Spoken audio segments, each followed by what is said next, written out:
CEO, Center for Policy Research. Her research interests are in the field of social policy and development. In 2008, Yamini ji founded the Accountability Initiative at CPR. Under her leadership, it pioneered a new approach to tracking public expenditures for social policy programs and is widely recognized for running the country's largest expenditure tracking survey in elementary education.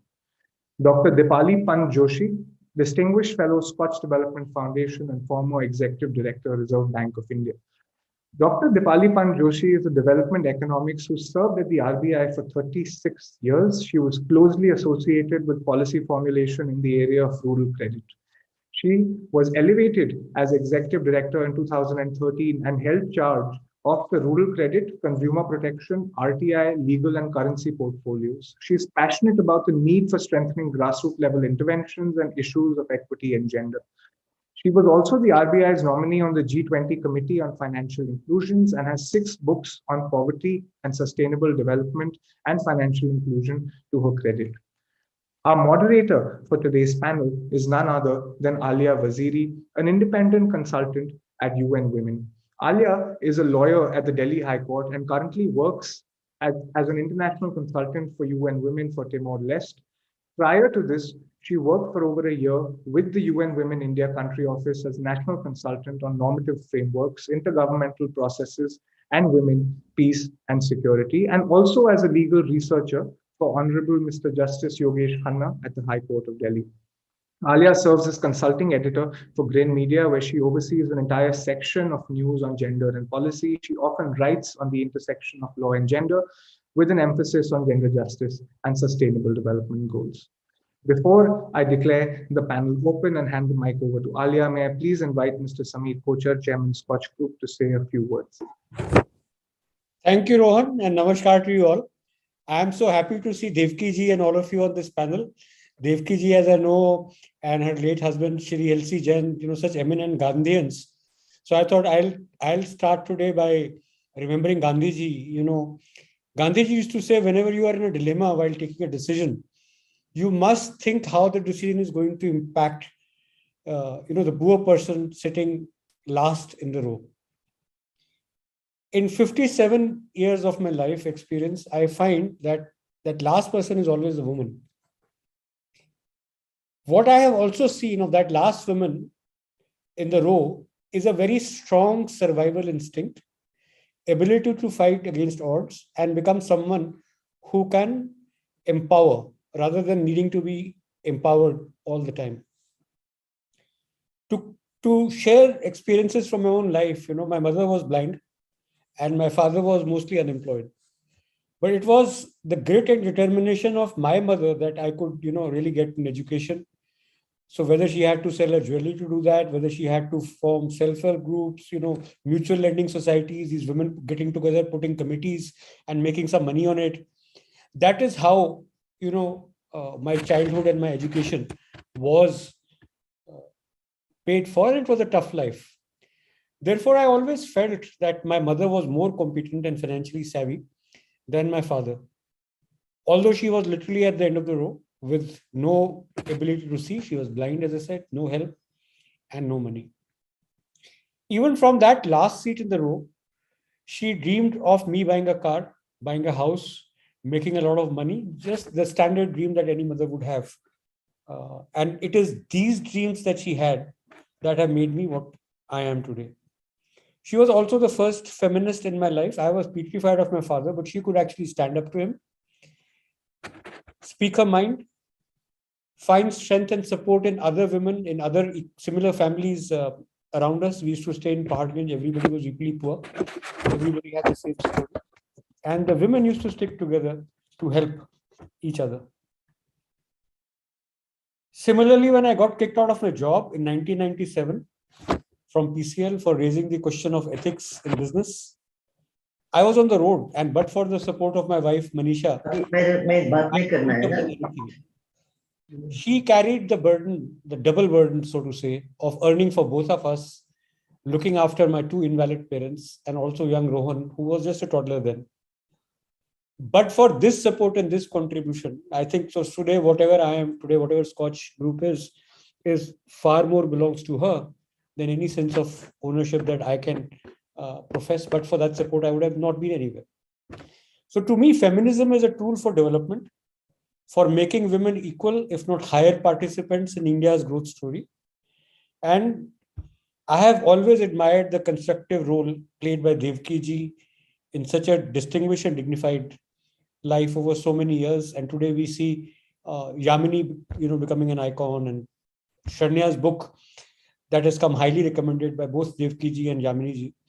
I am really looking forward to this discussion to be able to take back recommendations to the government on how women can open Indian economy better, and what is it that the government needs to do to make that happen. With that, I hand over to Alia. Alia, over to you. Thank you, Sameer ji, for your kind words. Now, without much ado, I think Shreyana, I'll come to you for opening comments. And I just want to set the tone right. I want to dive straight into it.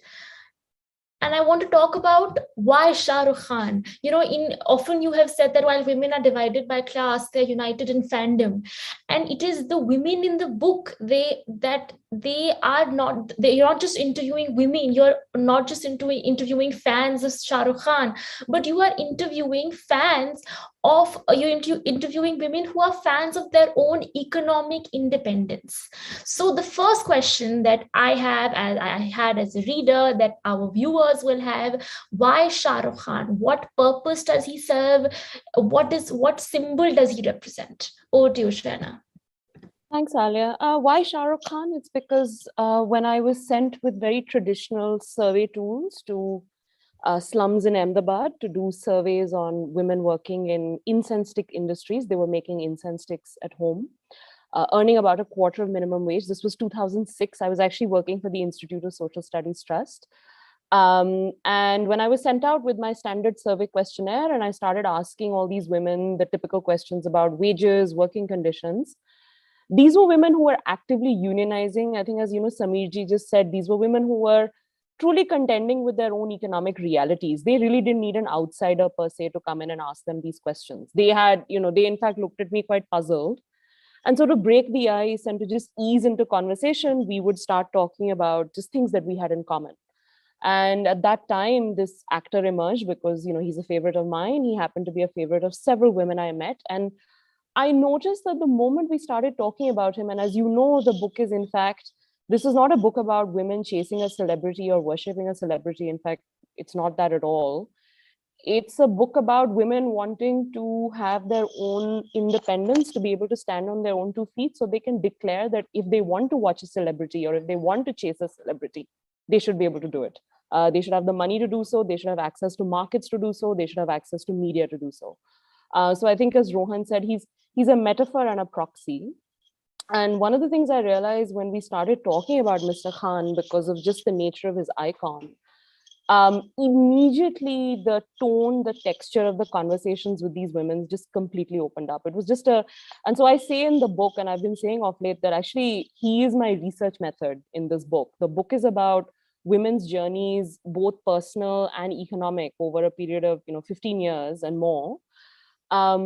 But he essentially helps tell these stories in a much more nuanced way because I think he created this space. He also offered language because women would use him as a way to critique the men in their real lives, norms in their real lives, suddenly using his films and songs. And I think for those who read the book or who will read the book, they'll get a better sense of it. Using his films, songs, idioms to actually talk about their own hopes, frustrations, aspirations, and dreams. And so I think that's why is Shah Rukh. But I think the book is very much a story of fandom as an economic activity. And then that led me into this very long sets of conversations because I essentially started following up on these women's lives for more than a decade to understand how their economic journeys unraveled, how their personal lives unraveled. And one of the things you notice in the book, and this shouldn't surprise any feminist, it's that the personal and the economic are so closely interconnected. They're just so heavily interlaced. And I know we'll talk about that as we move forward. And I think what you realize when you sort of take a step back about why Mr. Khan also is that when I listen to all the conversations, I think he also provides a model of a very kinder, a more progressive masculinity. And what's interesting is, we should recognize that that happens irrespective of the fact that he's played stalkers and fairly like harmful, toxic roles in certain parts of his filmography. And yet you would have noticed that actually so many of the women across class groups, caste groups, it didn't matter whether I was speaking to them from, they would keep drawing on the more helpful images from his films. So they would actively say, I didn't like him in films where he was harming women, but I really appreciate the way he speaks to women. And then when I measure, unsurprisingly, I find that women speak much more in his films as well. And so while I think it's Shah Rukh because of just an initial set of icebreakers or almost a deviation from the standard research method of trying to understand people's lives, so that's why it's Shah Rukh. But Shah Rukh also because I think he starts to model a very different kind of masculinity for the women in the book, which is very different, and it departs from the sort of real life, very aggressive masculine that they are dealing with in their personal lives and their workplaces as well. But the book is certainly not, when I say these women are desperately seeking Shah Rukh, they are not seeking him as a celebrity. They are seeking their own economic freedom, romantic freedom, and personal freedom. And the book tries to foreground the stories with the data over the past 30 years to just give the reader a flavor of what has post-liberalization India felt like for women. And I'll close with one important thing I feel is that, he is also post-liberalization India's first big superstar, right? And he very much is the icon that there are others who've written about this as well, that he's almost like the bearer of market reform because he became so huge because telecom deregulated. Suddenly there were new channels, media content suddenly amplified at that time following the 1990s reform period. And you suddenly had all these satellite televisions reeling this man's icon, be it his interviews, his songs, his movies. Purchasing power increased in certain areas as well. There was more mobility, at least a steady increase in urbanization as well. And I think as a consequence, he is someone who represents that. But then we should remember he's a man who represents that. And I think it's interesting because if you look at the data in the book, it shows you that of the 10 fastest growing sectors in India post-liberalization, only 19% of those jobs in those 10 fastest sectors have been for women. Majority of the employment gains of that growth period, we know, have gone to men. And he is a man who has gained from that period of liberalization. And yet these women look up to him. And I think towards the end of the book, I talk about how there is an intergenerational shift because there are mother-daughter duos in the book as well.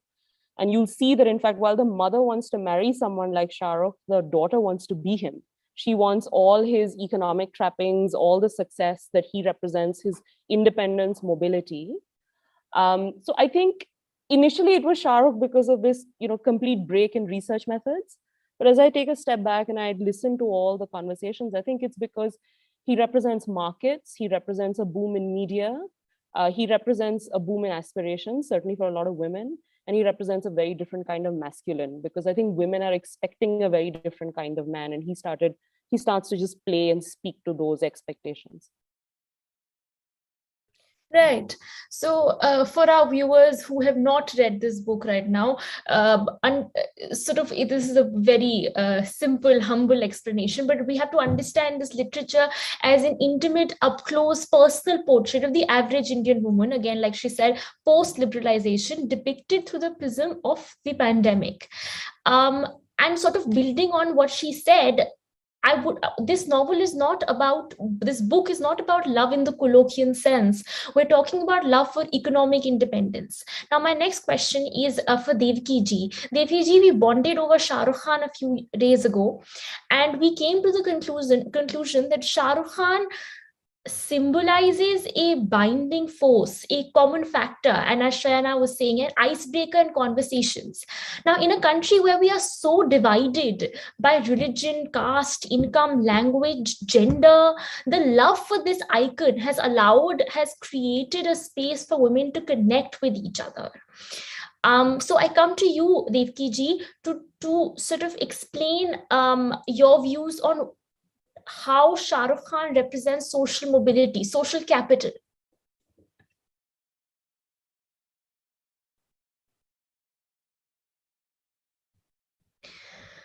Devki ji, आपका mic mute है. I had muted myself. I've opened it now. Can you hear me? Yes, ma'am, we can hear you. Yeah, sorry. I'm not very skilled with these tools, but I'm learning. So I must first start by that because I can answer your question. But I think I would like to put what is called praise Shaina for being so brave as to put Shahrukh on her title and yet have a solid thesis on women's employment.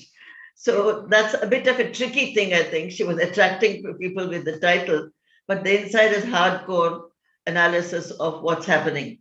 But rather than all those facts which you asked me about employment, I want to draw attention to the last two chapters where we have these women who want to have a man, but who are professional, and the dilemma that women in professions are facing in finding a partner and settling down with a man at all. I loved it. I loved those last chapters so much because they really explain the paritapam, the struggle of professional women who reached beyond the usual age of marriage, 19 to 21, that broadly happens in Orthodox India. So I think those conversations, and also the fact that the men are so mean and crude that they drop the woman after taking her out 3 or 4 times. I love that. I think those profiles reflect much more on what's happening in all the economies where women are getting into jobs, but thereby losing the age of marriage, especially in traditional societies.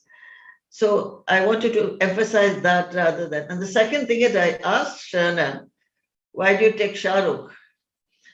But then she explained to me something which I found fascinating, and I'm putting all that on the table without necessarily answering your question.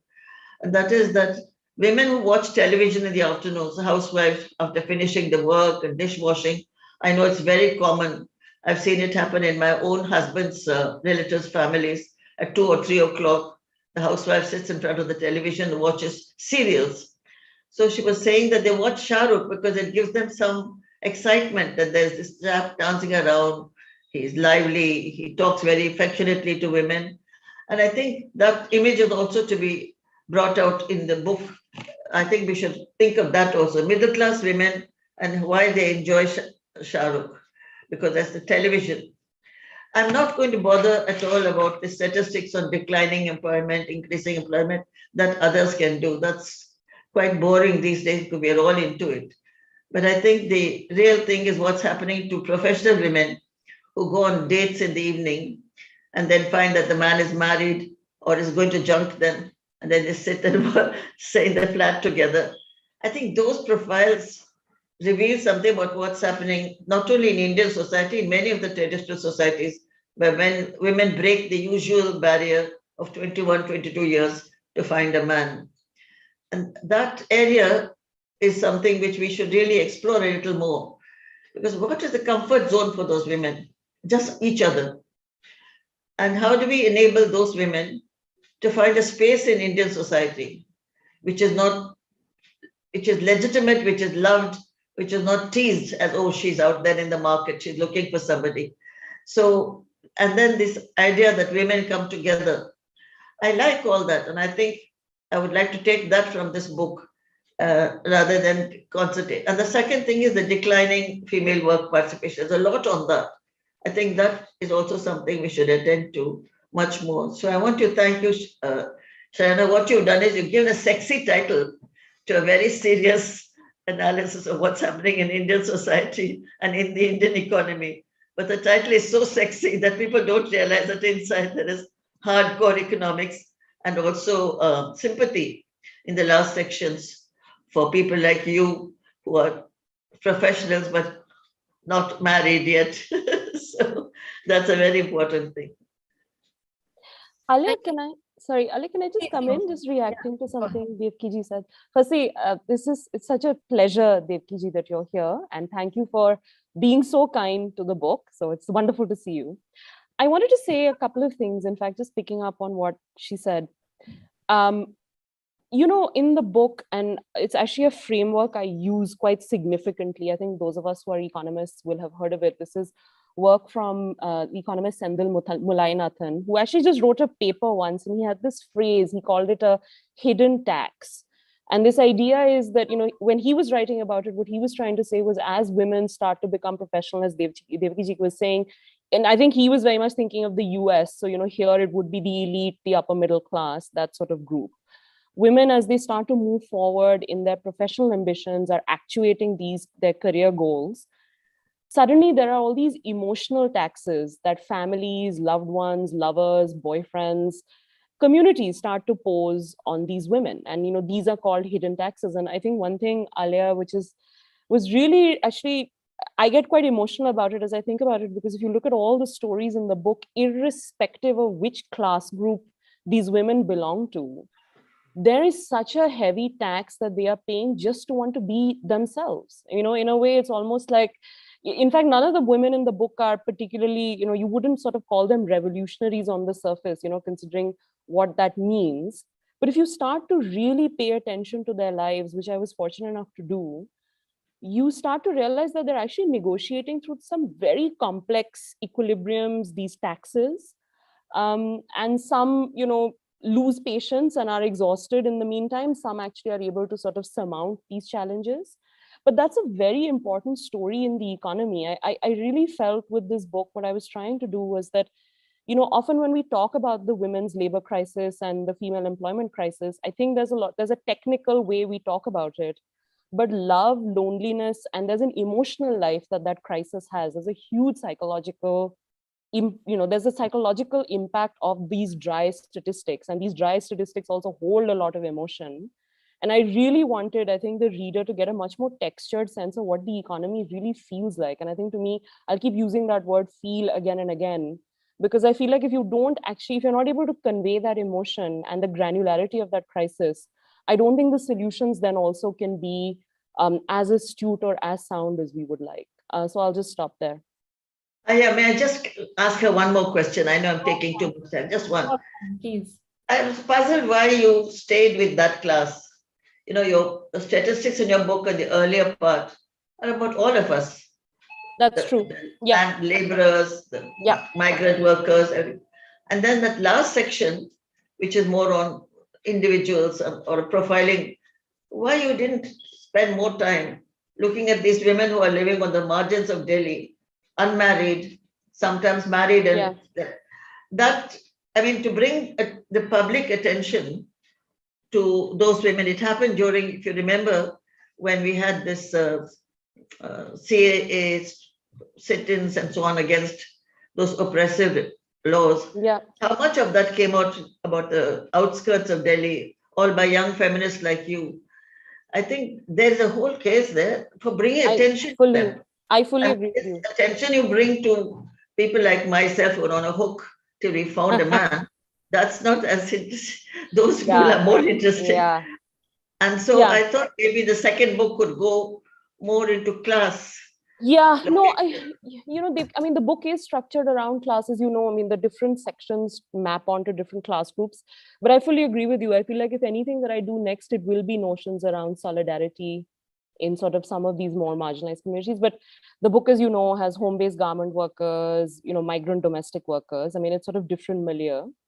But yeah, I fully agree. And there is, thoughts of what is to be done next that are germinating in my mind. So thank you. Back to you, Alia. Thank you. Right. So Shreyana spoke about hidden taxes. I had a full-fledged question on this, and I'll go to you, Rosa. I'll come to you, Rosa. Now, for those of us who are non-economists like me, would you please delineate, just identify on broad scales, what does the term hidden taxes mean, building on what Shreyana said, and what are the psychological, emotional costs that women end up paying due to the gender crisis? Would you also link it to the double burden phenomena, the unpaid care work, and how this fuels the inability of women to enter, exist, and re-enter the workplace? Over to you, Rosa. Thanks, Alia, and thanks for inviting me onto the panel. I think it's really great to be talking about a book which I think is going to be my favorite of the year, and it's only February, sorry. So yeah, on the question of hidden tax, I think, so the subtitle, Women's Search for Intimacy and Independence, really captures really what I think the book for me was about, which is this for women, intimacy seems to be in conflict for independence. The more they sought out one, the more they had to forego the other. And so I think Shayana makes this sense, says this in her book, where men must earn money and women must earn love. But these two can't go hand in hand, where men earn money and love, women earn money and love. That doesn't happen. For somehow we've structured our systems to work that these are often in conflict with each other. And how these hidden tax play out is in these conflicts between intimacy and independence. So as women in their search for independence and autonomy are more and more educated, are venturing into the labor market, are seeking independence, seeking their own source of income, that often conflicts with men's own desires for power and for control and norms that they've been used to.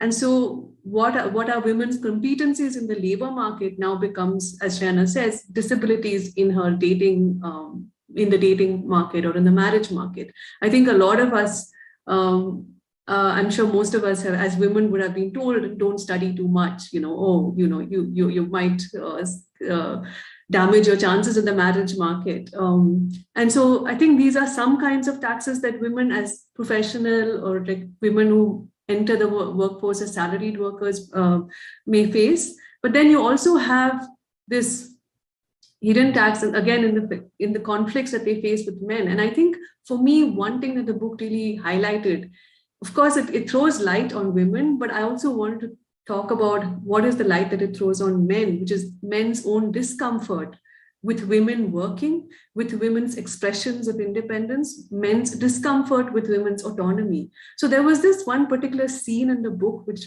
Shayana talks about, where one of the workers, she was playing music on a mobile phone that she had acquired through her work and just enjoying the music. And at some point, her husband felt almost threatened by the level of, her capacity to enjoy and just let go. And consequently, the mobile phone was destroyed. And so you have this conflict coming into play, because where India has modernized for its men have not modernized for women and for India. And I think that's the hidden tax which comes into play because of the inability of, I know it's a huge burden I'm casting on men, but I think for far too long, the conversation has been about women must go out and work and women must take charge. And you have these statements like lean in and push yourself and be loud, take over the workplace, But where is the men in this? Why are they not told to? Why are they not called out for their patriarchal things? Why are they not calling out colleagues when colleagues are patriarchal? Why are they not standing up for women in the workforce, right? And I think for far too long, this tax of navigating the workforce, navigating the home, navigating the responsibilities of unpaid care have far too long been on women. And it is then up to men also to step into that conversation. And that's where the hidden tax on women really comes into play. Thanks, Rosa, for that very clear explanation. Yaminiji, I come to you next. My question to you is that while this book is about Shah Rukh Khan, it is also not, and I hope Shayana agrees, but this is my view as a reader, it is also primarily about the staggering gender crisis in our economy. We know that India is now at rank 140 out of 156 countries in the World Economic Forum's Gender Gap Report, which makes India the third worst performer in South Asia. Now, when deciphering India's performance on this index, we have to bear in mind that this report is a measure of gender gap on 4 parameters, namely economic participation, opportunity, educational attainment, health, survival, political empowerment. So the question that I want to ask you is that, do there exist, and if yes, multifaceted systemic socio-economic barriers that are waiting to be identified for women to return and just simply exist in the workforce and visibly occupy places of high income jobs? Yaminiji?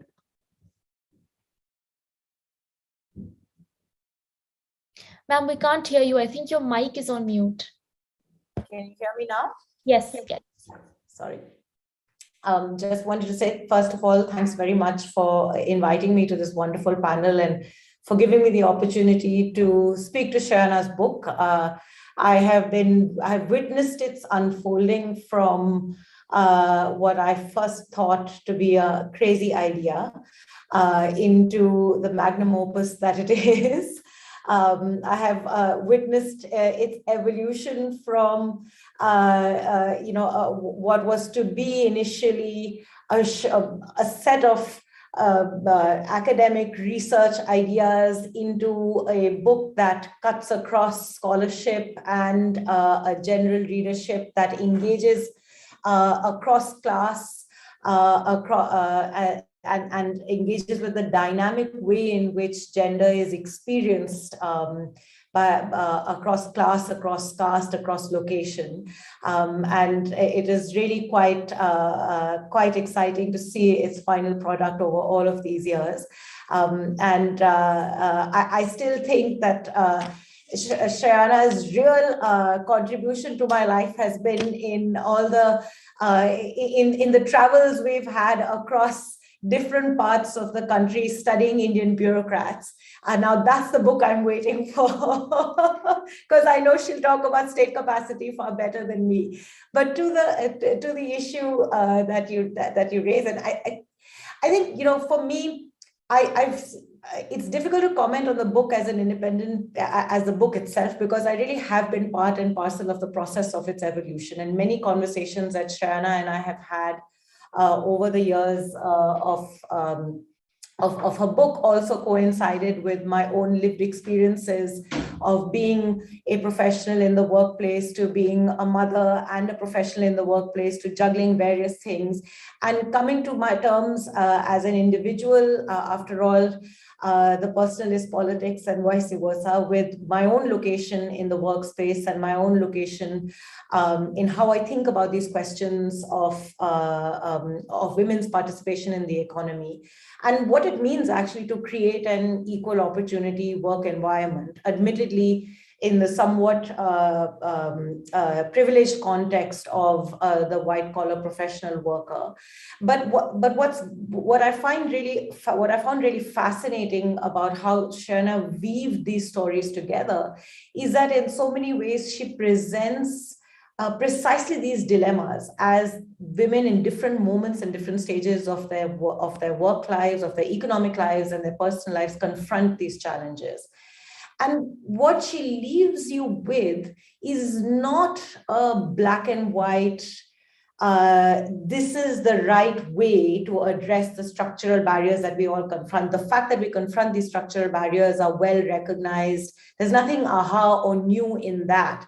But that there are silent revolutions that are taking place, which we often undermine and do not recognize, which sitting from the outside may appear to be women in some ways giving in to the very structural barriers that they're seeking to fight, but actually are very, very crucial parts of what is incremental shifts in what is ultimately long-term social transformation.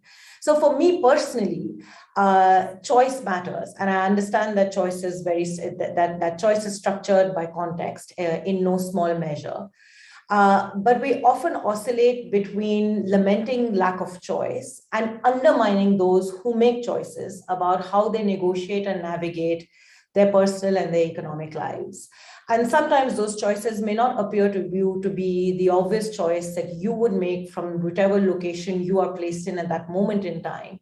But the sensitivity with which Shayana presents how different women are making these choices gives you an understanding of sometimes these may not appear to be completely independent. Some of the girls that Shayana traced over courses of time went back many steps, but they fought to arrive somewhere and then made their own choices about where they wanted to end up.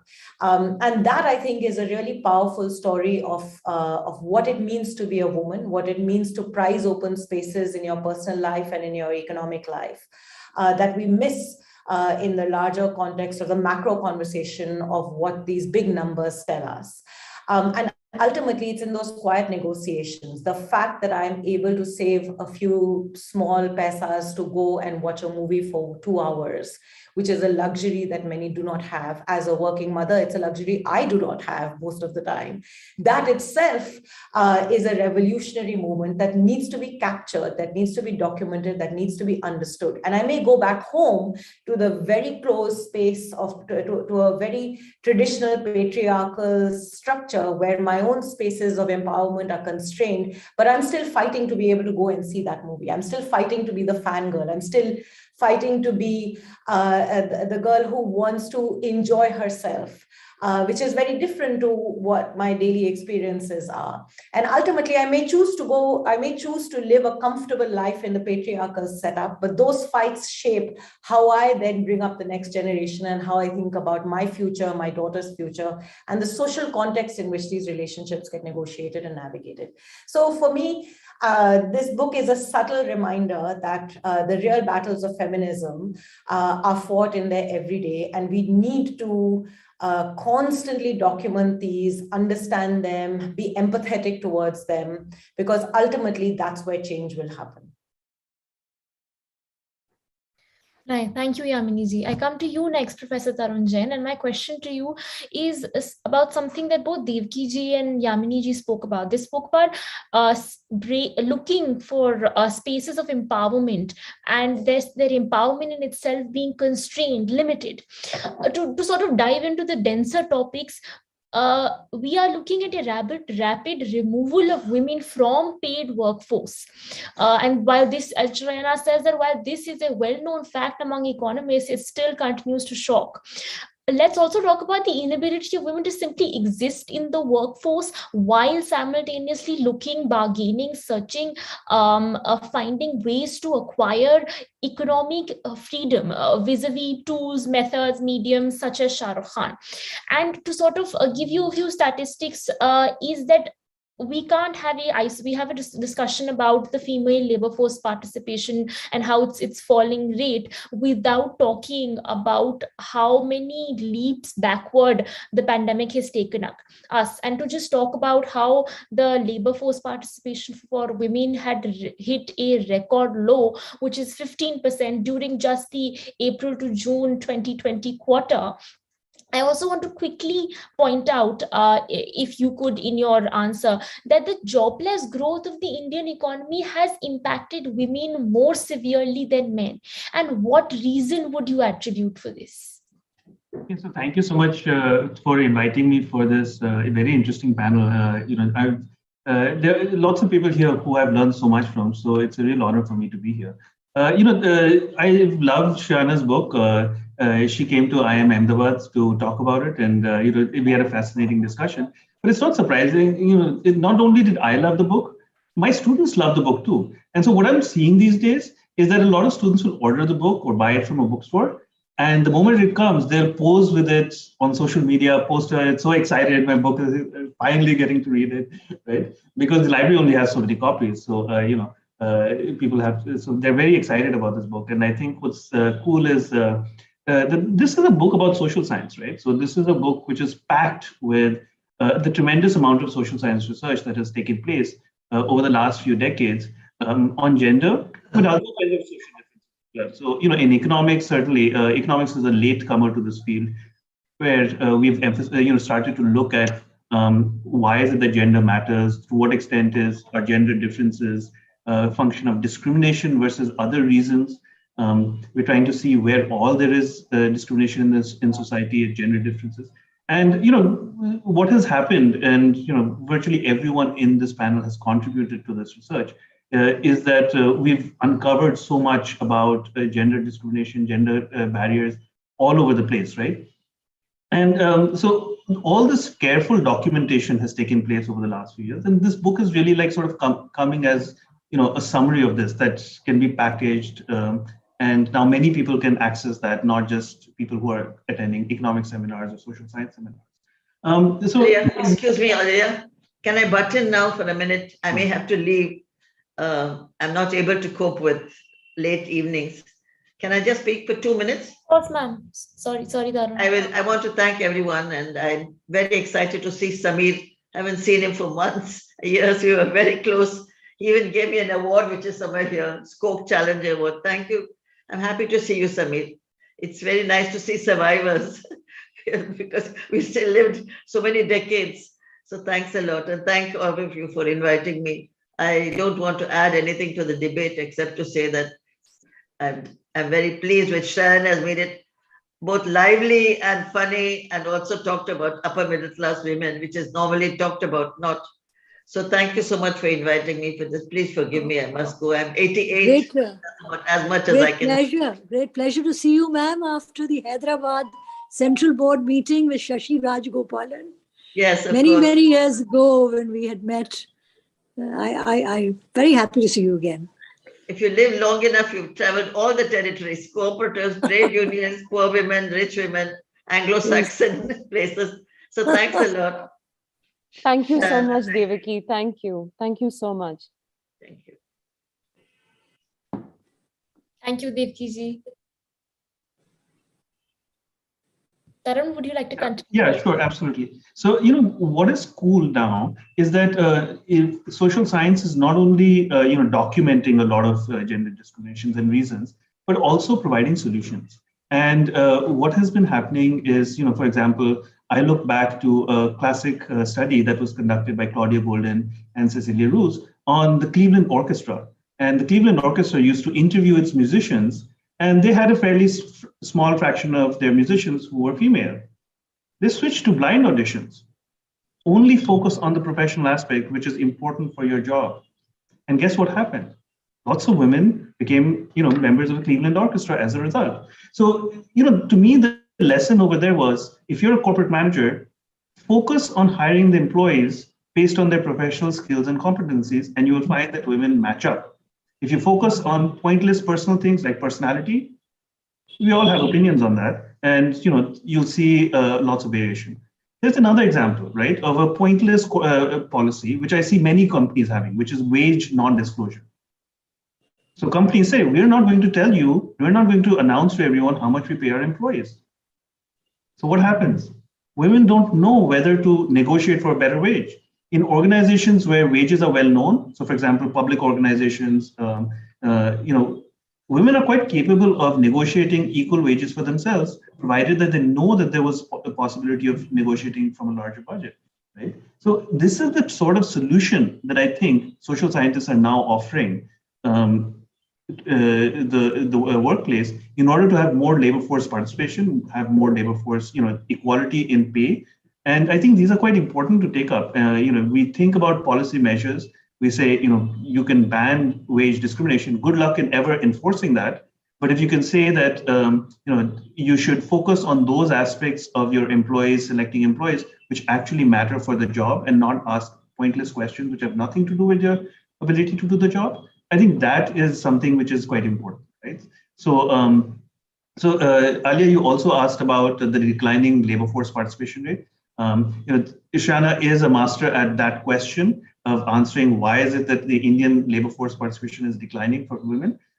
She talks about many of those reasons in her book, and many of you should check that out. All I'll say is that this is a massive loss, right? So the implications of women not participating in the workforce are quite severe. So if you think about, say young women in the economy today, people who are between 10 and 30 years old, these are some of the largest cohorts of Indian women ever in human history. This is going to be some of the largest cohorts ever in human, lifetimes.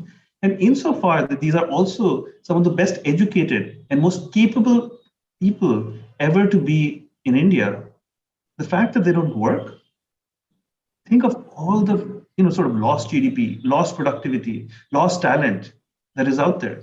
So, I've been conducting some research in Haryana on gender attitudes and how to make sure that, women advance. And I always think about, how many Kalpana Chawlas have we lost out? Because women in villages in India never got the opportunities to go out and prove what they could have. And so, we have to think a little bit about some of the implications of the fact that lots of talent is just sitting on the table and not being utilized. So I'll leave it at that, and I'm more than happy to come back to some of these points later. Right. Thank you. And Shreya, I'm coming to you now with respect to what Professor Tarun said, but I'm going to sort of circle back to Shah Rukh Khan again, because Sameer ji had just one request that we keep sprinkling Shah Rukh Khan in our conversation. So I am going to talk to you again as a reader, that reading your work reminds me of this Chinese theory of the red thread that links lovers. I'm not saying the women in this question, in this situation, are lovers, but simply that there's a red thread that connects people sometime, which may stretch in or tangled in circumstances, but it never gets broken. And more specifically, it is their love, it is the women you interview, their love for Shah Rukh Khan that binds them together into what you would call, or what Devki ji said is a very sexy title, a cohesive bunch of India's lonely young women. Now, my question to you is that Shah Rukh Khan, earlier you said, represents a promise of post-liberalization India. He is a symbol of social capital, social mobility, but also romantic freedom. He is representing a progressive, gender-responsive man who is open to talk about feelings. But can we talk about men as allies for a minute? Can we talk about the classic mansplainer that you talk about in your book, or the uncles that you joke about in your book? The insecure man who is struggling to deal with a new generation of very vocal, confident women who are just autonomous and their achievements matter to them. Thanks, Alia. Firstly, it's such a, I can't tell you, it's so surreal when I'm here and I can hear you're quoting bits of the book with such enthusiasm. It's so lovely and heartening, and so thank you for that. Thank you for engaging with it as much as I can sense you have. So thank you. I have two things to say, Alia. I think that this goes back to what Rosa put on the table, I think, when we were having this conversation as well. I think for too long, so the kind of, I just have to be very honest. And as you can see with the book, I'm quite brutal about many of the things I believe, and people can then disagree with them. That's completely fine. I'm really tired of this sort of, this feminism of sassiness. There's a kind of, everyone's so strong and everyone's out there, and there's this like very glamorous idea of like everyone is like an entrepreneur, everyone's a CEO, everyone's a leader, right? I'm tired of that, because I think actually that places even additional burdens on women. Many of the women in my book don't want to be leaders. They don't see themselves as victims. They just want to earn what they are due based on their work. They just want to live the lives that they want to. And I think Yamini talked about this as well, right? They want the choice to sort of just be who they are and feel loved and secure for who they are. And one of the things that I actually find very surprising in India, honestly, based on the stories I've heard, is how something as simple as that, right? Be it watching your favorite actor as a gesture to just love yourself or have a good time for yourself, something for your own simple pleasure, is so incredibly difficult for women. You don't have time, you don't have money, you feel guilty. So many of the women told me, I feel guilty spending some amount of my money on leisure for myself. Whereas men are never sort of, the men's leisure consumption is never, it's not steeped in that social conversation. And so to me, I think, in fact, what I find with these women in the book, and I'm not going to generalize, this is certainly true of the women I followed in the book, is that I don't think it's just that they love Shah Rukh that unites them. I think that I actually say this in the book that, as real men recede, icons grow exalted, because I think for these women, they are looking for men in their real lives to support them. And by the way, in the book, there are men who do support some of the women. There are brothers who come in to provide debt support, career help. One of the women in my book, she runs away from her family. The only person she's actually in touch with is her brother. So these family and community institutions are still so critical in a country where the state and the market is not your safety net. The family and the community continues to be your safety net. That is the state of affairs right now. And in that world, I think all these girls are feeling, and women are feeling, very taxed by an extremely transactional conversation around family norms, men telling them that if you behave X way, then you'll be loved. If you have a certain waistline, you'll be loved. If you quit your job and just stay at home, you'll be loved. There's this constant conditionality that's being thrown at them. And I joke in the book that all of us have become game theorists, because in this conversation of love, without even being taught game theory, because what I mean is precisely this: all women in the country know that if you need to earn love or earn the sort of good graces of certain types of people, there are different kinds of behaviors you need to display, right? Be it the way you dress, the way you speak, how you comport yourself, how many hours you are seen spent doing work in the kitchen. Even if you have nannies and maids, it is women who must show that they are running the house, right? And enthusiastically so. There are all these codes. And I think, in fact, the women in my book across class, be it a migrant domestic worker, be it a woman who's like a posh princess living between Chhattisgarh and Jorbag, what all these women have in common is that they're very tired of being told by a patriarchy that you need to behave in X ways, and only then can you be loved for who you are and your choices. I think generationally, this is a big shift. And I think this speaks to what Yamini was saying. And I really believe through the book, I'm trying to give the reader a flavor of this, which is, I think our mothers perhaps come from a generation where there would have been more acceptance, adjusting. I think there is a new generation, and it will probably become stronger as we move forward, where these women are unwilling to adjust. There's a chapter in the book called An Equilibrium of Silly Expectations. And actually, that's what I mean. I think our expectations, because of liberalization, maybe our realities have not been liberated, but our expectations certainly have. And I think all these women are tired of hustling to feel loved just because they love their careers, or they love their jobs, or they just want to, go out and watch a film, being told that those are things which you will not be loved for, you will not be supported for. And I think that's the pull for Mr. Khan, actually, which is that I don't think, he's wonderful, and whatever I wanted to say about him, it's there in the book. And I really have to thank so many film critics, because, I come from a social science background. I know nothing about film, but I really interviewed a bunch of film critics and producers who were so helpful. But I think, to me, that is actually what unites all these women in their love for Shah Rukh, which is that I think they feel so tired of this hustling and constantly being asked to conform, that, this man with open arms and all the soppy songs, it looks ridiculous, right, to the rational sensibility. But there's a strong psychological function that's playing, because it's this image that just gives you comfort and it's relief, right? And I think that was a very important story I wanted to tell, which is, images and things that we think are so silly and banal, like a man in Switzerland, romancing a beautiful woman in a chiffon sari. Actually, if you listen to the people watching those images in rooms, like, for example, the migrant domestic worker in my book, Lily, she actually says to me that, I love those. The first time she's ever seen Shah Rukh is when she's moved to Jorbag to work for someone. And in her employer's home, she's seen him on television. And she says, and she's seen this film called Rab Ne Bana Di Jodi, which I highly recommend. Everyone should go watch it. And there's a scene in which he's actually serenading a tiffin. The lead actress in the film has made him, has made food for him, and he's carrying that to the office. And he looks at it as if like the tiffin is his lover. And I remember Lily, and I write about this in the book, she turned to me and she said, well, if a man appreciated women's care labor, or the interest that a woman takes in taking care of her loved ones, as much as he does in this film, our lives would be so much better.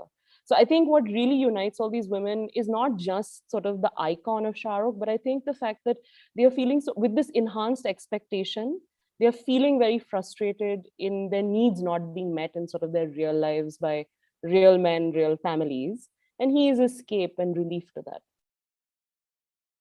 Right. Thanks, Shreyana. So I'm going to quickly go to Dipali ji. And Dipali ji, Shreyana spoke about how cinema, but specifically Shah Rukh Khan, serves as a bridge over the so-called troubled waters in a country like ours, which is as divided and unequal.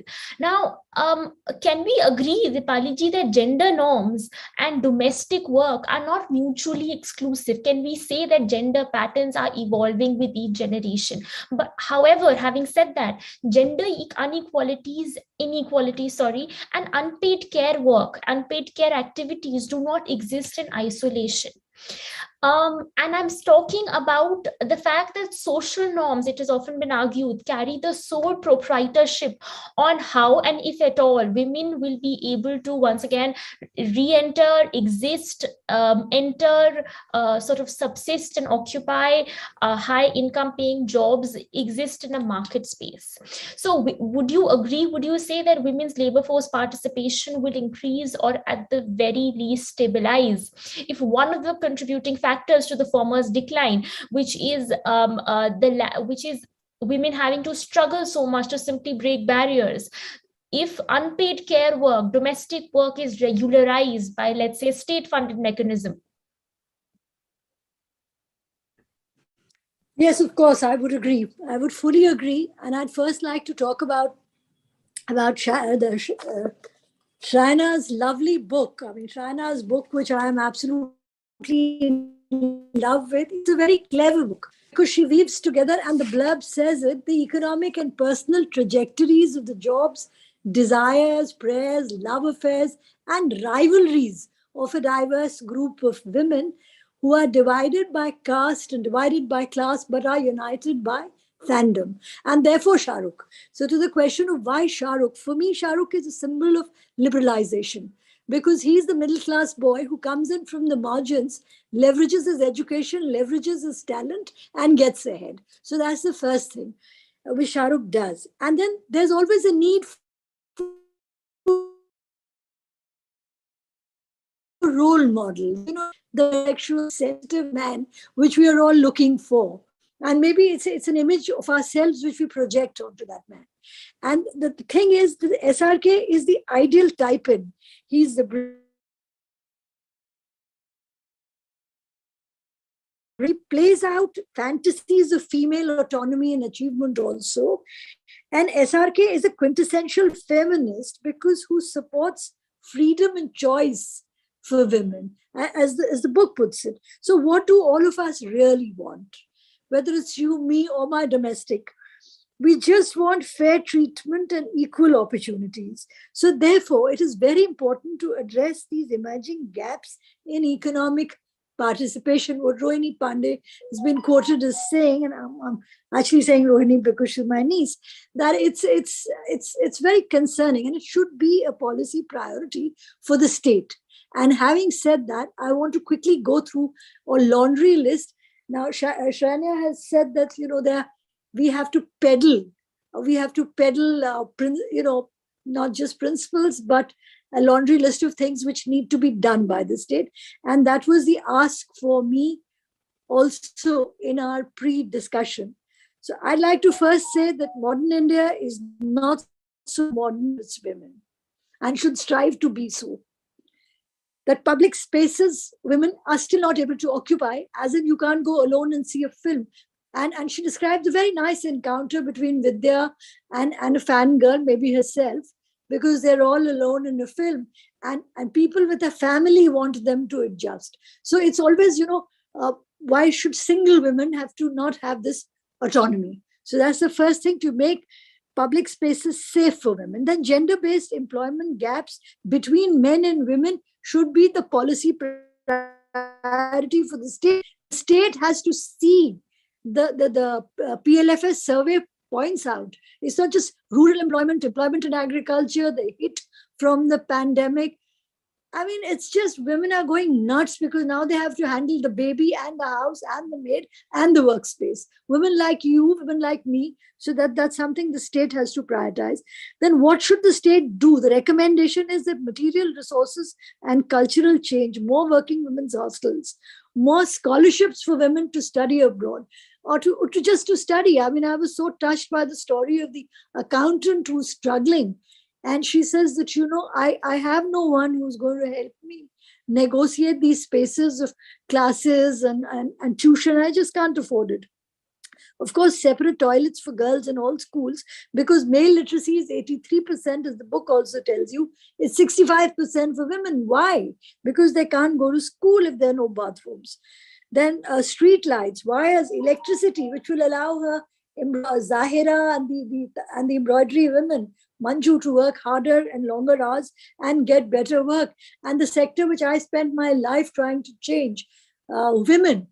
Credit for women from banks is still very difficult, despite all that we have tried to do, because women do not have land or assets in their name. So we said you give a loan to a group, and the group stands guarantee for it, but that's a very small amount of loan which they manage to get. So the feminization of credit, which we talk about in all important fora, that, if you give credit to a woman, it goes to the family, is still not happening, because in Shranya's book, there are these women who are just getting better terms and they're getting better products from the Seva Bank. So recommendation that you need products for women and you need flexible interest rates for them. You need improved wages, working condition, hours of work in home-based garment work. Her agarbatti, papad, pickle per piece wage rate, as she emphasizes, which they find so difficult to negotiate with Aslam. And then they have this whole bonding over Shah Rukh Khan and the ability to see films and do so much. And she's already pointed out how the internet and the cable has opened up. Shah Rukh, he comes into your drawing room and absolutely holds your hand. So you have to acknowledge home-based work. And this is the question which you asked me. And this is also one of my 8th recommendation, that you have to acknowledge home-based work as a legitimate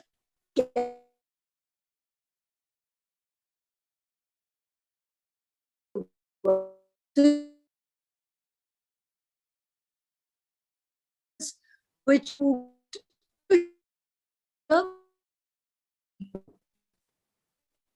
of course, questions around care and mobility to mediate. Dipali ji, there's a lag in your connection. We can't hear you. Till this.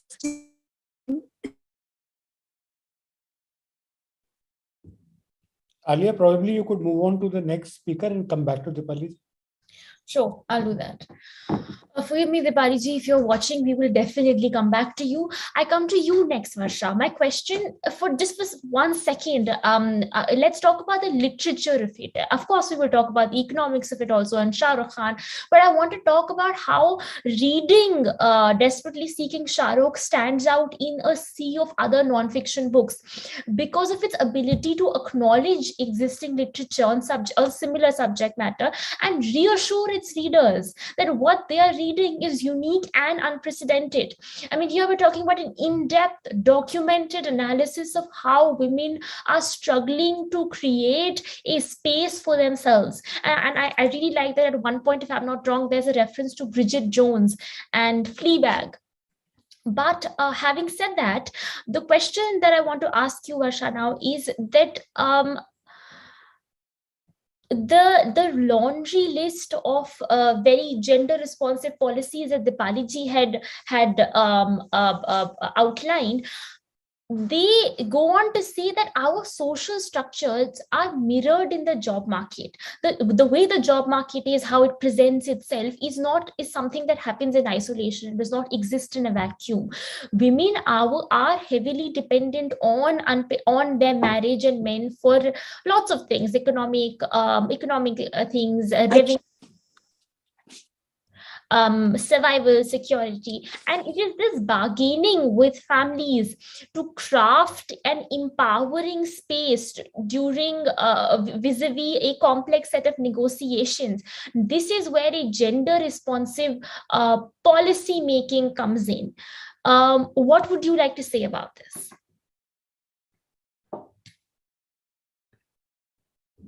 You're on mute, ma'am. Yeah, we can hear you now. Yeah, first of all, I want to say that I'm a crazy Shayana book fan, right? I read it the week it came out. And since then, the book is the only thing that I've been gifting people.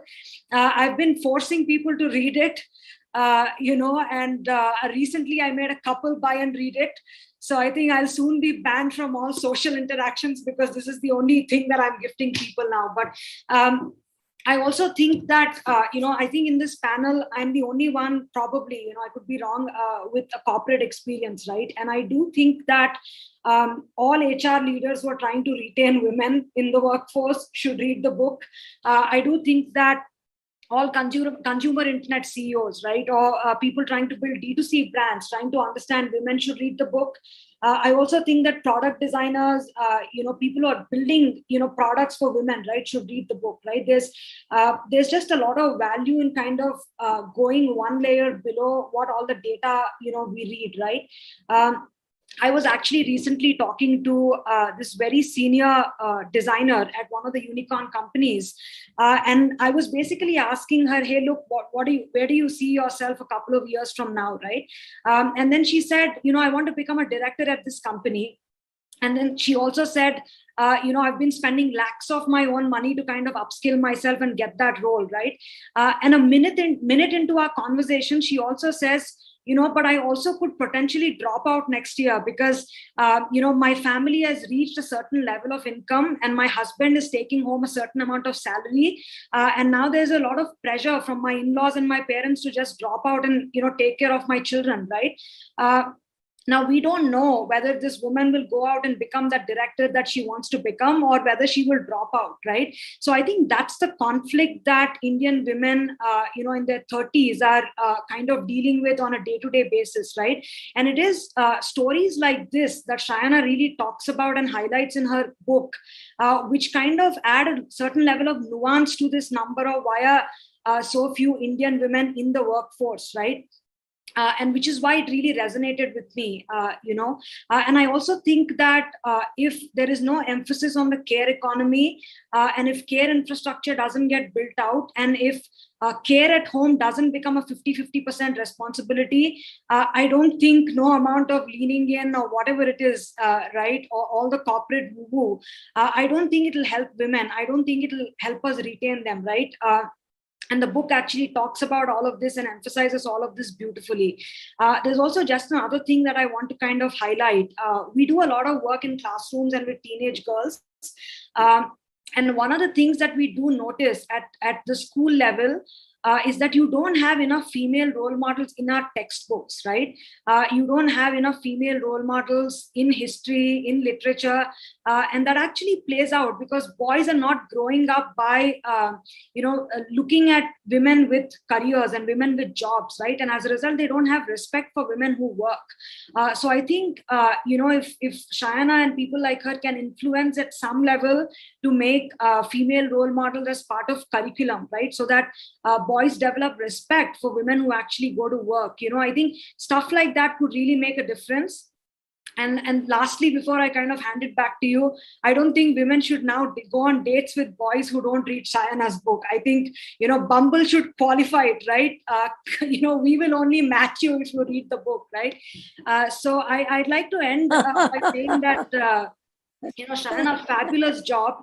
The only thing that I would request you is, how do we figure out, how do we nuggetize your book, right? How do we make this something that people could consume more easily on Instagram? Because in India, a lot, it's still not, book reading is still not a thing as much as we would like.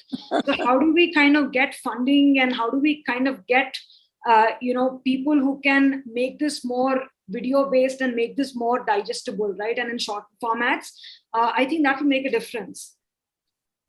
Yeah. Thank you. Thanks, Varsha. Dipali ji, I'm coming back to you. Would you like to complete that list now, please? Yeah. I don't know what I was telling you, but yes, I think this should be made into a film, Shayana. Such a lovely book. What I was basically talking about was that unless the state steps in and prioritizes these things, we are not going to get very far. And we are all aware of these challenges, but it's for the state now to give gender parity and to the wages of men and women and the unpaid work has to be now metered. And the care economy has to step in. These taxes which Sendil Mulyathan has been talking about for a while must go. Right. And the important thing is that we have to feel proud of ourselves and of what we have achieved, and not some, as she says, Delhi men are souls of global order. I think that goes for global men of global order, and we should be. Right. Thank you, Dipali ji. Professor Tarun Jain, I'm coming to you for a quick question. The fact exists that women are not a homogeneous group. To have our wealth holdings of land building options in our name. And I think despite happy in creation, instead of increasing or reducing. So that is important. And right. I think this is something which we must really look at. And in fact, I would go so far as to say women should receive preferential access in education. Dipali ma'am, आपकी आवाज cut रही है, so forgive me, I'm going to have to move on right now. I will come back to you. Professor Tarun Jain, my question to you was that while we are, it would be a myopic discussion if we don't include the migrant crisis, especially the pandemic's impact on migrant workers. While we are talking about falling FLFP rates, we have to talk about how migrant workers in particular have faced the double burden of earning a livelihood and unpaid care work, which is also what Dipali ji was saying. What we need is a gender responsive budgetary allocation. What we need is a welfare mechanism, state acting as a welfare state that steps in and ameliorates situations.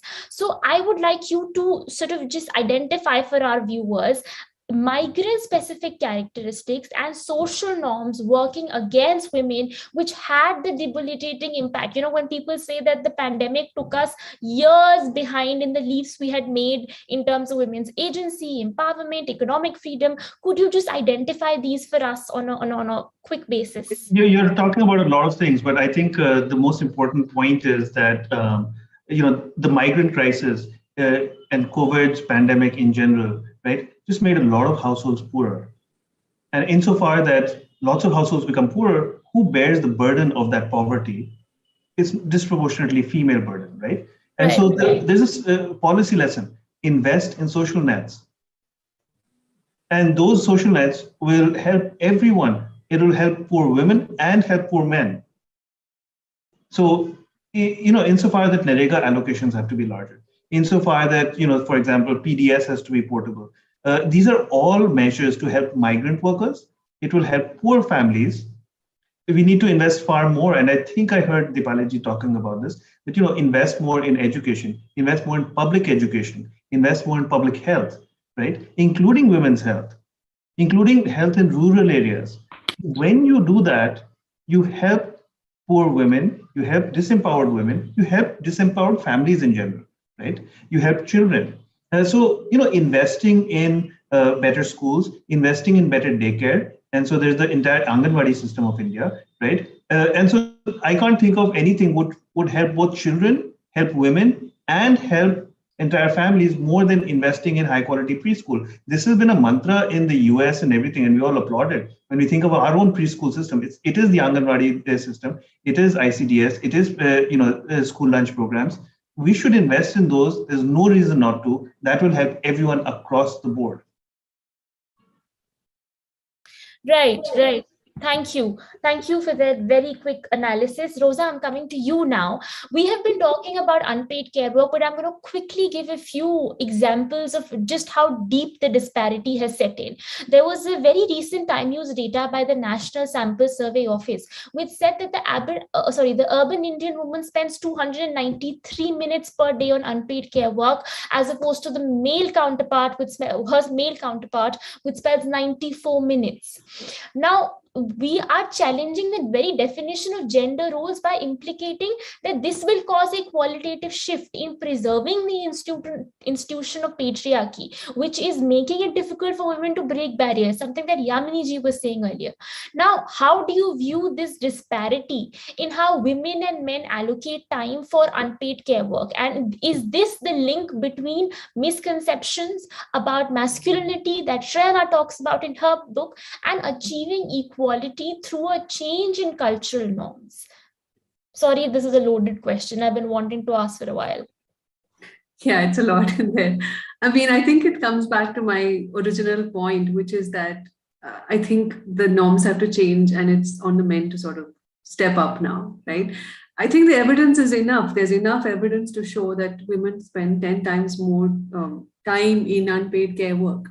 There's evidence to show, to add to this, in the hidden tax, there was also a recent study which showed that even in the workplace, even activities such as checking in on colleagues, making sure that their mental health is okay, this is also often disproportionately borne by women, because women are sort of seen as caregivers, and they take it on themselves to check in on colleagues, and other colleagues also then, they also remain source of wind. So I think there are these dimensions of unpaid work, which includes not just the emotional labor, but also just care responsibilities of domestic chores and so on.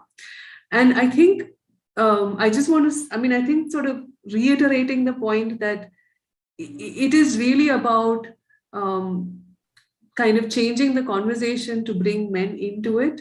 You have this whole portrayal of women as the idea of Nari Shakti, which is of course commendable. But as goddesses and these amazing, powerful, they are powerful, but we are also extremely weak and vulnerable. And I think Shreya's book really highlights that. And elevating women to this position of superhuman strength doesn't really work in our favor. It makes us then have to bear this double burden. And I think the narratives then also have to change. And you have also policy kind of exacerbating some of these notions. Policy also has a role to play in changing the norms. Let's provide smart kitchens for women. Great. Let's provide subsidized gas. Great. And, all of this will then remove the burden for women. But also let's talk about bringing men into the kitchen as well, getting them to do their dirty laundry and so on, right? So I think that's where, for me, it's really important.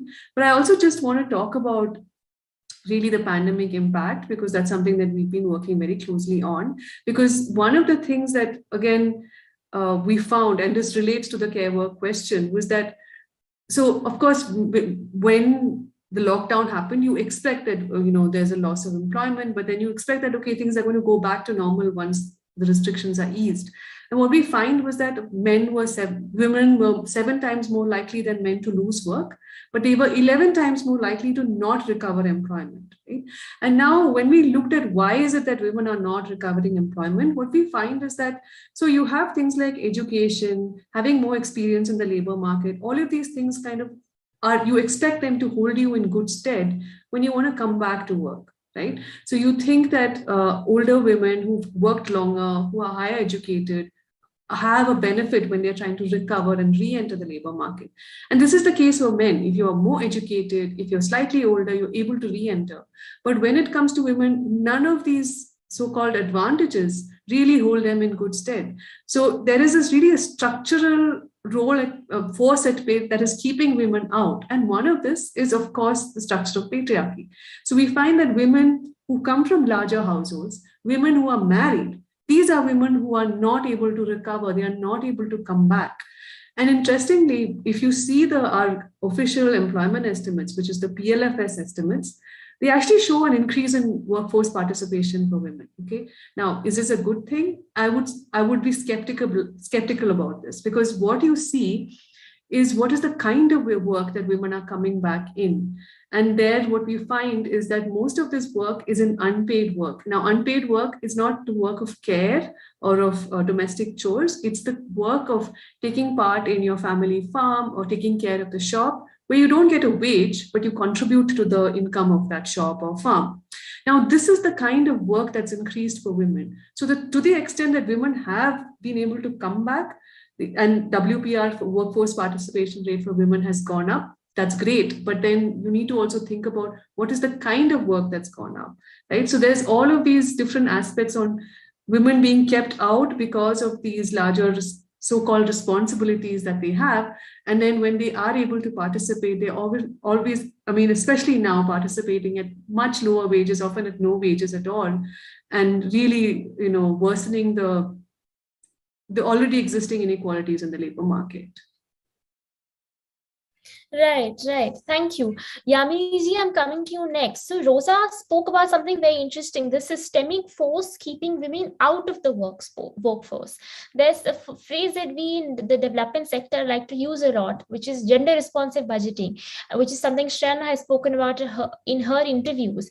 A systemic re-evaluation of how we understand the economy, how it is constructed, whether it is corresponding to the needs of women to re-enter and exist in the workforce. It may not correspond to linear parameters of how, let's say, men are required to come in at a later stage in life. Would you say that policies and schemes aimed at addressing women's economic empowerment cannot be drafted using a straitjacket formula, but instead what we need in the context of policy framework and gender mainstreaming is to look at perhaps time as a limited time resource when divided equally, or whichever way works, between men and women will lead to women adequately occupying high paying jobs? Thanks. I think, I'm not really convinced about gender responsive budgeting. Perhaps I simply just don't understand what it is and what it means. And that's an education that awaits me. But I think there's a larger issue at hand that's worth debating a little bit, which I often confront, and it makes me uncomfortable sometimes when we talk so much about women in the workplace, which is that I think this needs to be much more nuanced. It is crucial for the work environment to align itself in a way that enables women who need to and want to participate in the economy, able to participate in the economy on their own terms and in ways that work for them. But I also think by only emphasizing this, we undervalue the fundamental challenge of women employment, and a challenge that I confront in my as I have navigated this territory as a professional working parent myself, which is, what do we value as a society?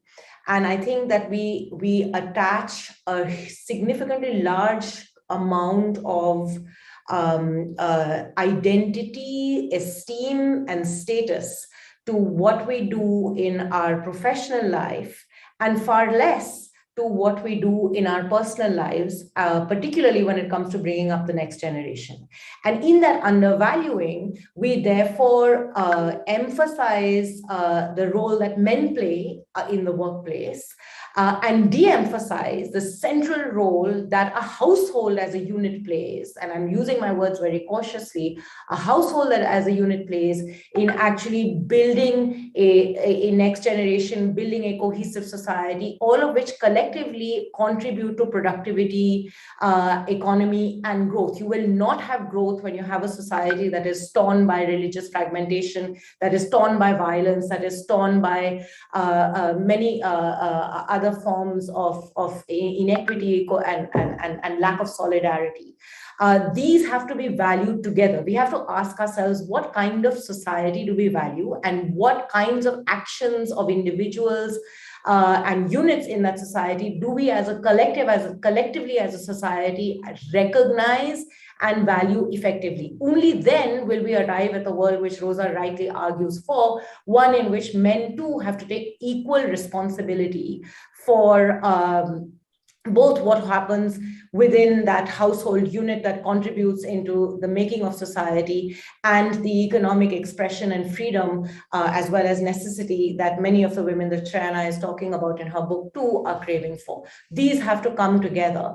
And I find sometimes, I actually look at many young mothers who made active choices on their own terms to exit from the workforce in parts of time, feeling completely confident in their ability to do it. I toyed with the idea because it used to break my heart. Nobody told me anything, but every time I left my small babies at home, it would break my heart. I would come to work and cry for an hour and then get on with my life. Lots of men and women have gone through this, especially for us elite women or elite families, where actually we think of our working lives both as economically necessary, but also as a career where we seek a certain kind of affirmation. I never had the confidence to say I could give up on my professional aspirations for some time in order to look after my personal aspirations. Both are equally important to make me a whole person and to make me an effective contributor to society, including generating more productivity in society. So I think we need to have this conversation with a much more holistic perspective, and ask ourselves in forums like these, where we're all agreeing on the broad framework. So let's now push ourselves a little bit to ask these questions, and see what we value as a society. Until we don't do that, we'll keep going round and round in circles. Right. Thank you, Yamini-ji. Varsha, I'm coming to you for closing comments now. And I'll ask you primarily something very interesting that Yamini-ji pointed out, which is de-emphasizing the role. People de-emphasize the role of a household and the sort of vital importance that it has in collectively responding to our economic growth. Given that the principal problem of this discussion is that what ought to make women equal beneficiaries in the Indian economic growth story. And reading and paraphrasing from Shayana's book, we can safely reduce and come to this conclusion that the battle for women's rights is primarily, or at least at the first juncture, fought inside homes. And economic empowerment is often used as a tool, as a sort of tool, medium that women use to leverage their chances with success. What would you say, since you rightly said you are the only person on this panel with a corporate experience, how would you respond to this? I do agree with everything that Yamini said, but I also think that, we talk about bringing more women into the workforce, but we don't ask what men want, right?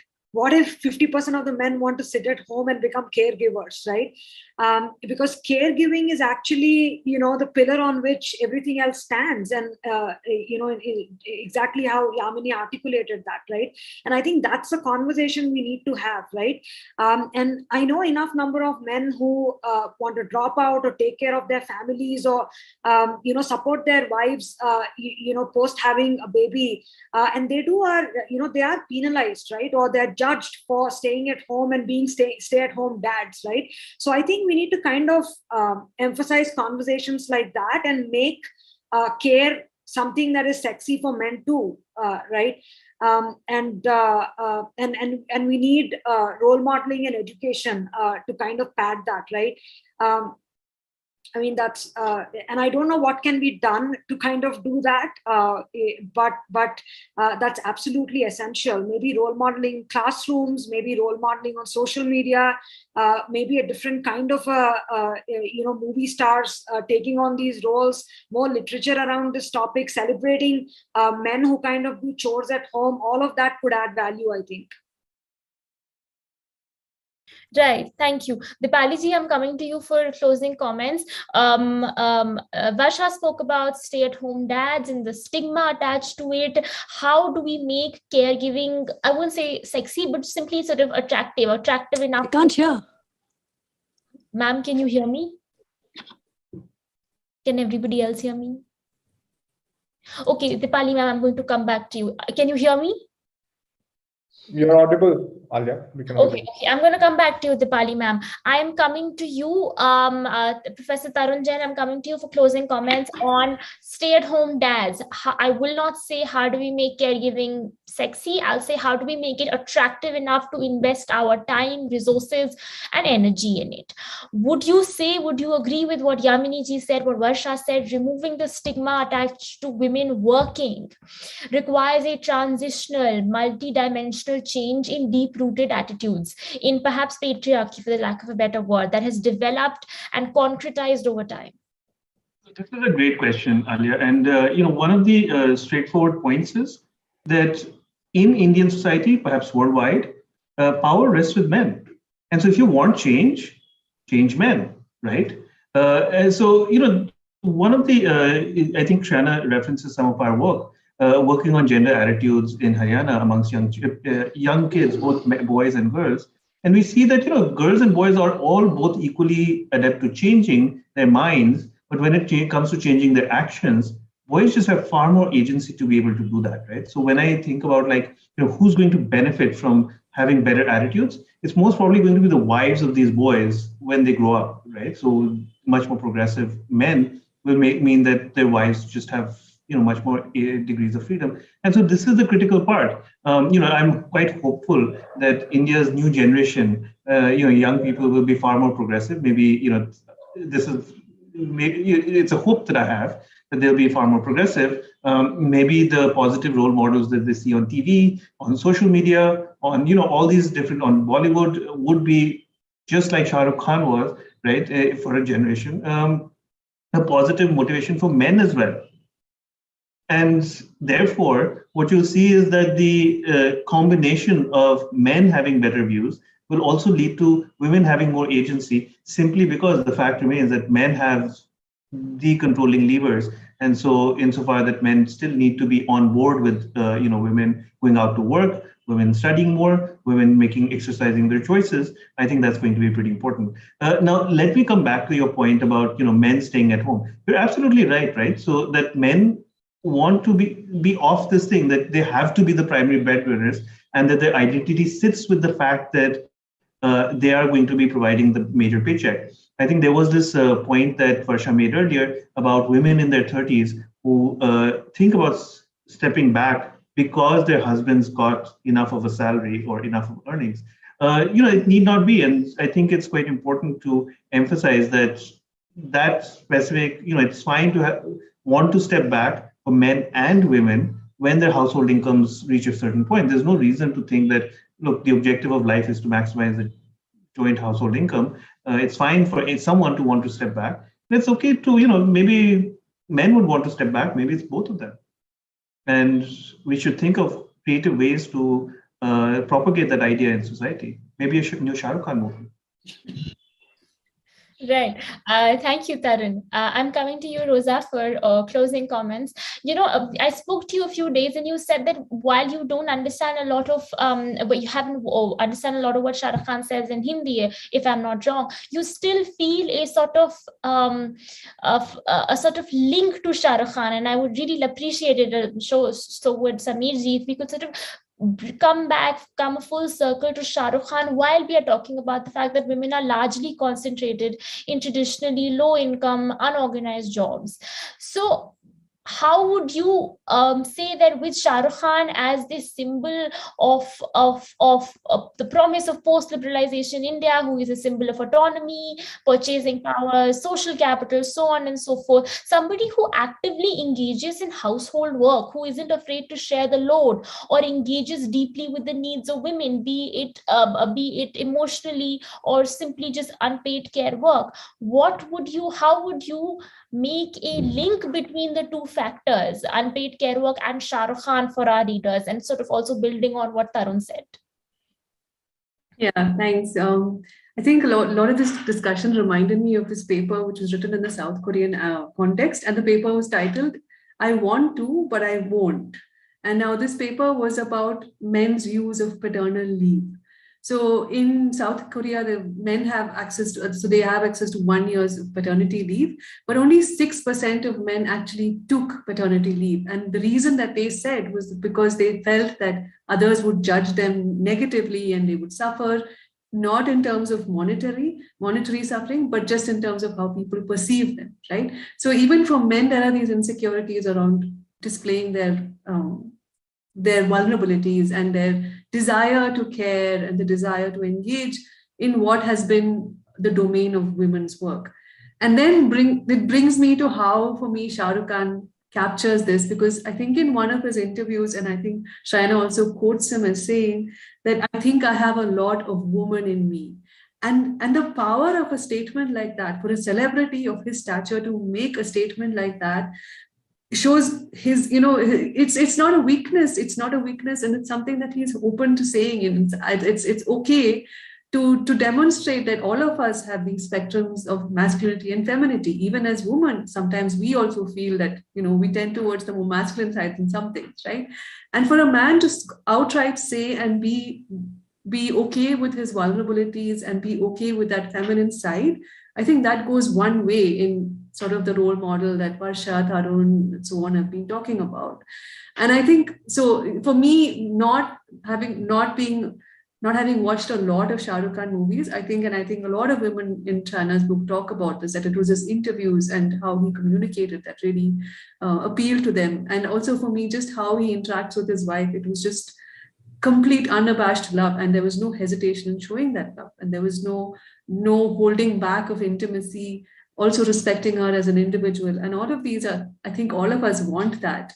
And it's just become more and more difficult to actually demonstrate these in a public space. And I think he really gives that and brings together solidarity for women in having a man like that they can identify with, right? So I think for me, it was also not just bringing this vulnerabilities into a public space, but also him as a thread to bring women together. And I think for me, the most enduring part of this book was a scene where women got together, they borrowed or rented a VCD to watch a movie screening.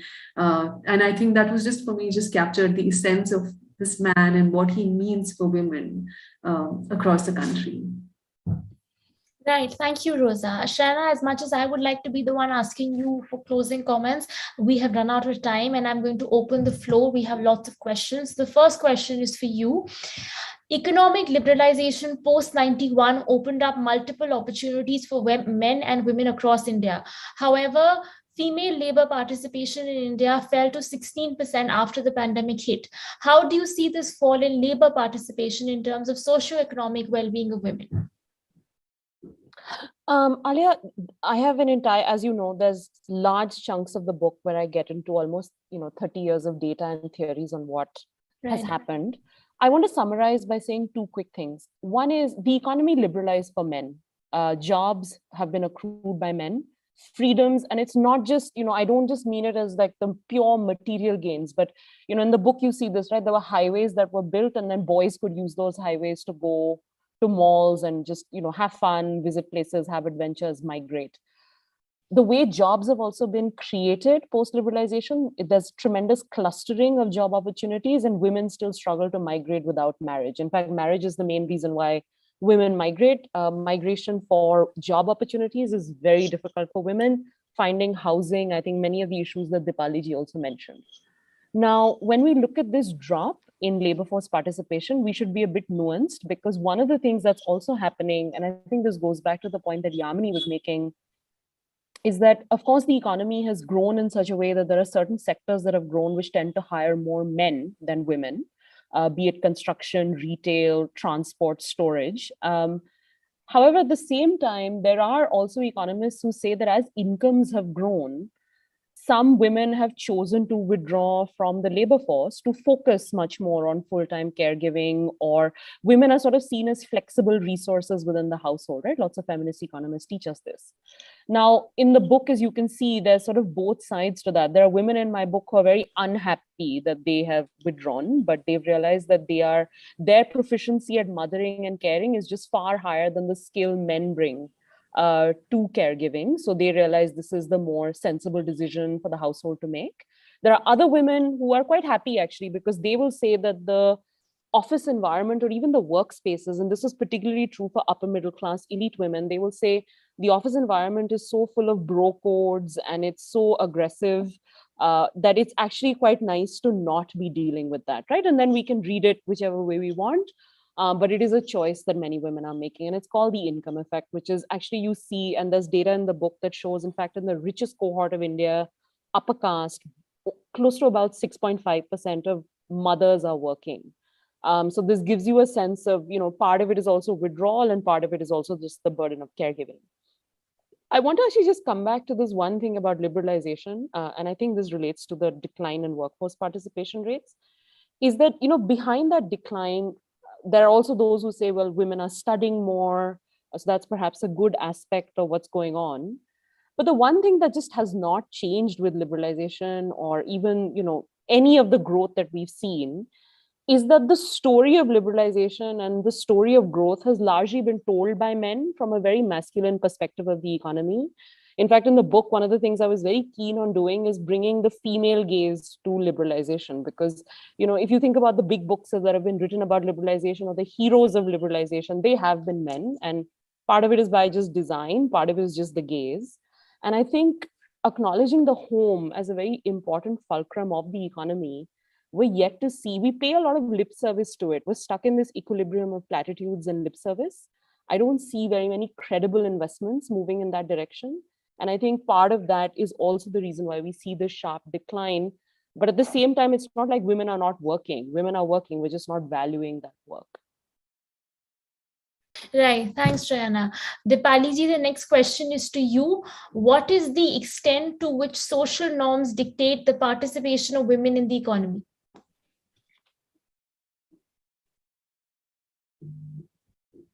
Okay, I suddenly can't see Dipali ji. Rohan, is she still here? facing some technical difficulties, I think. Right. Yamini ji, the next question is for you. Do you believe that the Indian financial market is insensitive towards caste-based gender disparities? If yes, what would be the mechanism to overcome this? Gosh, I'm really not the best person to answer that question. I don't know. I haven't dabbled very effectively with the sophisticated financial market, but yes, broadly, the Indian market, the Indian economy is certainly stacked up against women, and I think in more ways than one. Sharana's book has put a mirror to this, and identified many of the causes and also many of the multiple mutinies that are taking place in our everyday lives to prize open more spaces for women, both in the home and in the economy. Right. Can I just add to what? Of course. Right. So, I mean, I think a lot of our discussion is focused on employment markets, right? So where it's women's work, but there are all sorts of ways in which there's discrimination. So Sharana talks about the housing market, which is, if you're a woman and try to rent versus a man trying to rent. You can think about consumer markets, right? Women are supposed to pay pink tax is, I think, the term that is used, where you pay the same more money for the same product, right? Because you're a woman. You can think about, financial markets. You can think about credit markets. So Dipali ji has worked a lot on credit markets. So, this is an economy-wide issue. And I think what your questioner is asking is specifically about investment markets. But it's important to emphasize that there are various aspects of the business world, right, which have this gender discrimination problem and have the corresponding issue of, ways in which to overcome it. And, I think that the business world is not quite focused on that yet. And lots of work still needs to be done. Thank you, Tarun. Dipali ji, coming to you finally, I will repeat the question. What is the extent to which social norms dictate the participation of women in the economy?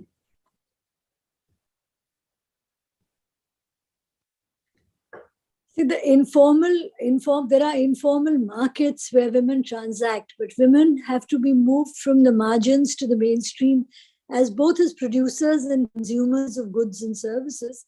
And ultimately, you wanted to close with why SRK, and I want to go to the last paragraph of the book, where she says that it's in real life, there are inherent struggles and discrimination, which creates an air of isolation. A film star makes the loneliness bearable. He offers a glimmer of a possibility, a different way of relating to humans. His iconography offers us metaphors, a new language, a way to express radical expectations of reciprocity and care for families and men. And women across the spectrum whom she's interviewed are united in this desire. And I love the way she says, you may not even like Shah Rukh Khan very much, but as our economy and democracy contract, there is a lot of struggle for women who desire autonomy and achievement. And we will need our shared future will need icons who unite us in conversation and connection rather than those who divide us into spiritual silos. So I think I'd like to close with that. Right. Because we have 10 more minutes, this is a very interesting question that I'd like to come to both Rosa and Professor Tarun. At 14% of GDP, the economic contribution of Indian women is less than half if compared to China at 40%. The viewer cites World Bank data.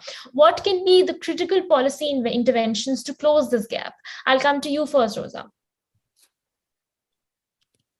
Okay, so first point is that this is a gross underestimate simply because women's work is not valued. So the moment you ask the right questions and measure the right things, you'll find that it's much, much more, right? Women, and I think there's work by Ashwini Deshpande and Kabir where they just simply asking, well, do you engage in making jaggery at home and then is it sold? Yes, there is. And there's a huge bump up in women doing work or employment, as you call it, right? So on the one hand, of course, there is a clear underestimation of women's contribution to GDP and the economy. In terms of specific policies, now, if you recognize that, but there is still capacity to have more women's participation, then what are the policy measures that can come into play? I think just immediately in a very pandemic context, I would say keep schools open. Please keep schools open. I mean, we cannot afford to close our schools when malls, gyms, and everything else is up and running.